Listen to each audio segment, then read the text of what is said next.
Squid Dissection Part 3. This is where we're really going to take a look at the squid's head more closely. So you can close up the internal organs at this point. And you want to move the siphon out of the way too now. This is why you want to try and avoid getting ink everywhere, because it's very difficult to see things once ink gets over everything. Now, what I want you to do with this one is I actually want you to try and remove the squid's beak. The beak will come out fairly easily once you get towards it. It just takes some time, just like everything else. So, like I keep saying, be patient. Good things come to those who wait.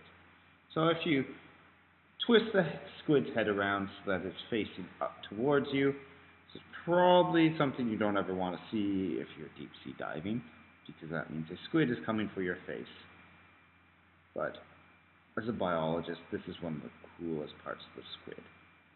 Squid's beak is right in here now. It's a bit tough to get at because it's so small and it's actually quite slippery in this area. You cut away with your scissors a bit, and remember, scissors are more useful than scalpels. Scalpels have their role, but scissors really are the best. You can do entire dissections just using scissors and a probe. Here we go. So, you want to cut away around the squid's beak a little bit. And if you put pressure down below, it's not very solidly attached, so it should come out if you just push at it a little bit. Here we go. Now, you'll also see that there's this bulb that came out. This bulb is the start of the squid's digestive tract. It acts kind of like an esophagus inside of you. So what that does is it pushes food back towards the stomach, where digestion will begin. And you'll see these two little tiny parts of the squid's beak.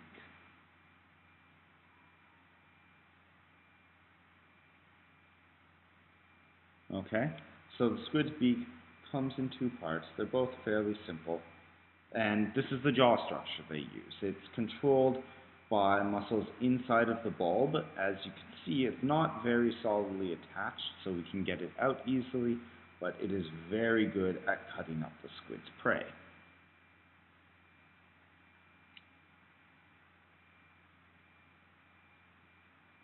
If you want to try and remove one of the eyes, this you need to do extremely gently. The eyes of the squids, and it might be that your squid's eyes are too far gone. I think this one might be, but if you want to try and remove them, make some snips into the skin first.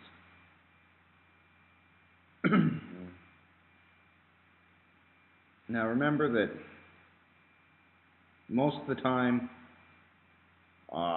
when squid are being taken to, say, the grocery store or to the market, they're intent on being eaten by people. So they're not usually taken care of as well as they need to be to preserve the eyes.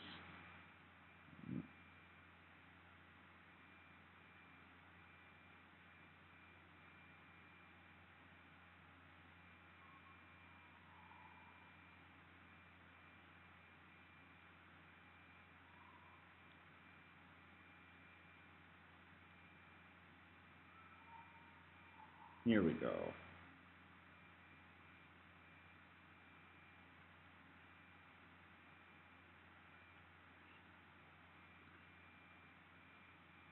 But if you're careful, you'll be able to get it out.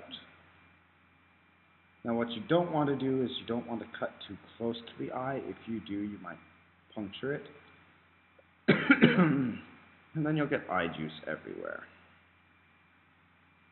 Also, if you do take this out, be respectful of it.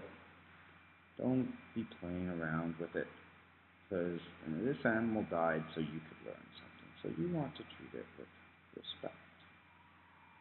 Okay? And be careful, because they are fairly easy to pop as you're working. Now you'll see that my hands get pretty messy as we're doing this. So, be prepared for that. Once you are done, Squid can go into garbage bag that I will have out to make sure that everything gets disposed of quickly and it doesn't make a big stink.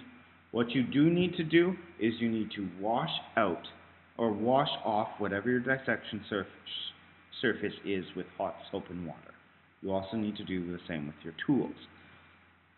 One of the things that you need to do if you're doing dissections is make sure you're taking care of your stuff.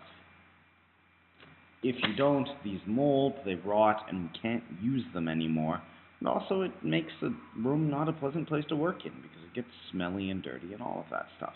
So, once you're done your dissection, you can take these to the washroom, wash them off, but then make sure that everything gets put back into your dissection case. You tie up your dissection case, and that everything is neat, orderly, and especially clean.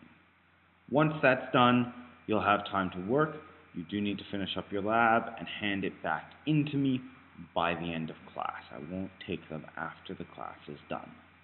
So, with all of that said, hopefully this was helpful to see this dissection in action, and hopefully you'll enjoy it when you get to do it for yourself.